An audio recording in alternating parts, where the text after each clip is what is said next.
Hello everyone, welcome back to the channel. तो marshal master के new episode में आप सबका स्वागत है। अगर आप लोगों ने इसके प्रीवियस एपिसोड को नहीं देखा तो देख लेना, देख लिया है तो अच्छी बात है। तो फिर चलिए इसके न्यू एपिसोड को अब हम स्टार्ट करते हैं। तो एपिसोड के स्टार्टिंग में हम ग्रेट एल्डर और दूसरे लोगों को देखते हैं जहाँ पे उन्हें काफी ज्यादा तकलीफें होने लगती है। इवन की उनके बॉडी के अंदर से ब्लैक कलर का डिमोनिक एनर्जी बाहर की तरफ आ रहा था, जिसे देखकर रुयू बहुत ज्यादा परेशान हो गई थी और वो कहने लगती है, ग्रेट एल्डर क्या आप लोग ठीक हो? इतना कहते हुए वो आगे की तरफ आकर उन्हें देखने लगी थी। वहीं पे ग्रेट एल्डर उन लोगों की हालत और भी ज्यादा खराब होने लगती है, जिसको देखकर चांद साओ भी थोड़ी टाइम के लिए सोच में पड़ गया था।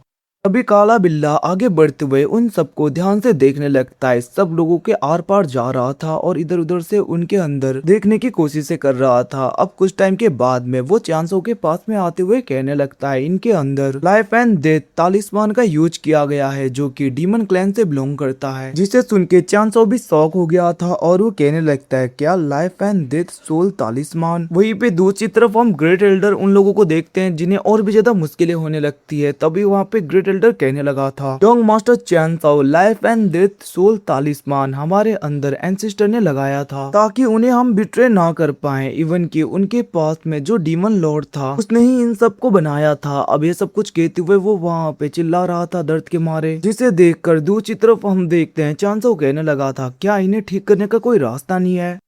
वैसे तुम्हारे पास में कोई ना कोई तो रास्ता होगा ना। इतना कहते हुए वो काले बिल्ले की तरफ देख रहा था, जिसे देखकर काला बिल्ला कहने लगा था, अब इन्हें ठीक करने का कोई भी रास्ता नहीं है, क्योंकि लाइफ एंड डेथ सोल तालिस्मान का जो यूज किया गया है उसे बस वही हटा सकता है जिसने इनके अंदर लगाया हो। अगर ये सोल तालिस्मान ही होता तो इसे हटाना उतना ज्यादा मुश्किल नहीं होता, हर कोई कर सकता था। बट हमारे डीमनिक क्लैन के जिस तालिस्मान का यूज किया गया है इनके सोल को पूरी तरीके से बांधने के लिए, उसे हटाने के लिए उसी बंदे की जरूरत पड़ेगी जिसने इनके अंदर ये तालिस्मान लगाया था। बट अभी अभी कुछ टाइम पहले एंसेस्टर बीस्ट ने तो यानमा को पूरी तरीके से एब्जॉर्ब कर लिया। तो फिर आखिरकार अब इन्हें पूरी तरीके से ठीक कैसे किया जाएगा, क्योंकि डीमन लॉर्ड यानमा तो नहीं है। जिसे सुन के हम देखते हैं दूसरी तरफ रुयू बहुत ज्यादा परेशान हो रही थी। तभी वहाँ पे ग्रेट एल्डर भी कहने लगते हैं, young master chance Sao please हमें आप बचा लीजिए, वरना हम पूरी तरीके से डिस्ट्रॉय हो जाएंगे। ऐसा लग रहा है कि हमारे सोल को अंदर से पूरी तरीके से खत्म किया जा रहा है। इतना कहते हुए हम देखते वहाँ पे ग्रेट एल्डर और जितने भी लोग थे वो अपने घुटनों में आकर अपने सर को नीचे करते हुए कहने लगते हैं, young master Chan Sao please आप हमें बचा लीजिए। इतना कहते हुए वो लोग वहाँ पे गिड़गिड़ा रहे थे। उन सबकी ऐसी हालत को देखकर बेचारी दूसरी तरफ रुयू को अच्छा नहीं लग रहा था और वो कहने लगी थी, चैन साओ प्लीज तुम जैसे भी करके इन लोगों को बचा, क्योंकि है तो ये मेरे जी फैमिली के लोग ही। भला मैं अपने लोगों को अपने आगे ऐसे खत्म होता हुआ कैसे देखूं? अब उसकी ऐसी बातें सुन के चांद साओ भी कुछ सोचने लगा था, बट उसे भी पता था कि वो कुछ नहीं कर पाएगा। तभी हम देखते हैं एकदम से काला बिल्ला कहने लगा था, बट हाँ एक तरीका है, भले ही इनके पास में लाइफ एंड डेथ सोल तालिस्मान का यूज किया गया हो, हम उन्हें पूरी तरीके से हटा तो नहीं सकते, बट हाँ एंसेस्ट्रल बीस्ट अपने एनर्जी का यूज करते हुए इनके तालिस्मान को पूरी तरीके से नलीफाई कर सकते हैं। जिसे सुन के हम देखते हैं चांद साओ वहाँ पे खुश हो गया था और वो कहने लगता है, सीनियर यू क्या आप इनके तालिस्मान को पूरी तरीके से नलीफाई कर सकते हो ताकि इन लोगों को बचाया जा सके? जिसे सुन के हम देखते हैं एंसेस्ट्रल बीस्ट यू कहने लगे थे, मैं ऐसा नहीं करूंगा क्योंकि इसमें काफी ज्यादा सोल एनर्जी यूज होती है। जिसे सुन के हम देखते हैं वहाँ पे चांद साओ भी कुछ नहीं बोल पाता। दूसरी तरफ रुयू बहुत ही ज्यादा प्यार भरे आंखों से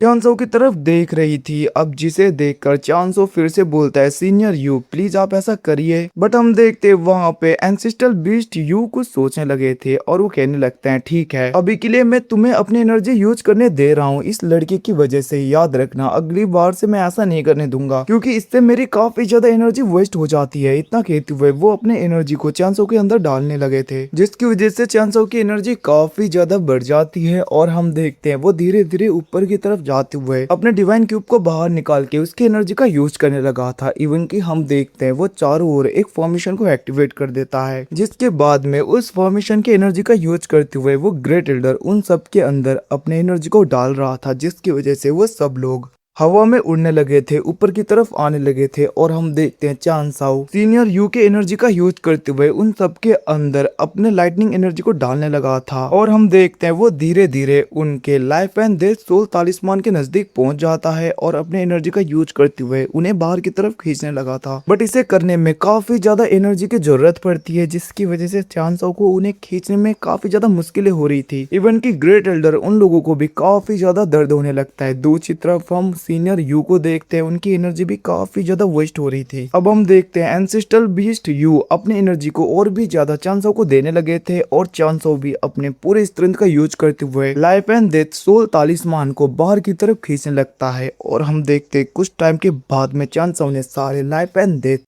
सोल तालिस्मान को बाहर की तरफ खींच लिया था। और हम देखते हैं चान साओ उसे डिस्ट्रॉय कर देता है, जिसके बाद में ग्रेट एल्डर वो सब लोग नीचे की तरफ गिर गए थे और चान साओ भी धीरे धीरे नीचे की तरफ आता है। अब अपने अंदर से तालिस्मान को डिस्ट्रॉय होता हुआ देखकर वो लोग काफी ज्यादा खुश हो गए थे। ग्रेट एल्डर ग्रीट करते हुए कहने लगे थे, यंग मास्टर आपका बहुत बहुत शुक्रिया, ये हम कभी भी नहीं भूलेंगे, आपने हमारी जान बचाई। जिसको सुन के हम देखते हैं चान साओ कहने लगता है, ये सब कुछ ठीक है, तुम लोग बस रूही को प्रोटेक्ट करना, उसकी हेल्प करना। जिसको सुन के वो सब लोग ग्रीट करते हुए कहने लगे थे, आप चिंता मत करिए, हम अपनी पूरी कोशिश करेंगे। इतना कहते हुए वो सब लोग काफी ज्यादा खुश हो गए थे। अब यहाँ से सीन शिफ्ट होके हम फॉरबिडन एरिया के थोड़े से बाहर का सीन देखते हैं, जहाँ पे जी फैमिली के वो सारे एल्डर्स अभी भी बेहोश पड़े हुए थे। एकदम से उस जगह पे जी फैमिली के गार्ड्स आकर उन्हें उठाते हैं। तभी वहाँ पे ग्रेट एल्डर कहने लगे थे, जल्दी से जाके एंसेस्टर को बताओ कि हमारे फॉरबिडन एरिया के अंदर कुछ पावरफुल लोग घुस आए हैं, उन्हें हमें खत्म करना होगा। अब उनकी बातें सुन के वो सारे गार्ड एंसेस्टर बोलते हुए थोड़े से सैड हो गए थे, जिसे देखकर उस ग्रेट एल्डर और दूसरे एल्डर को कुछ भी समझ में नहीं आ रहा था। अब यहाँ से सीन शिफ्ट के दूसरी तरफ हम चान साओ को देखते हैं,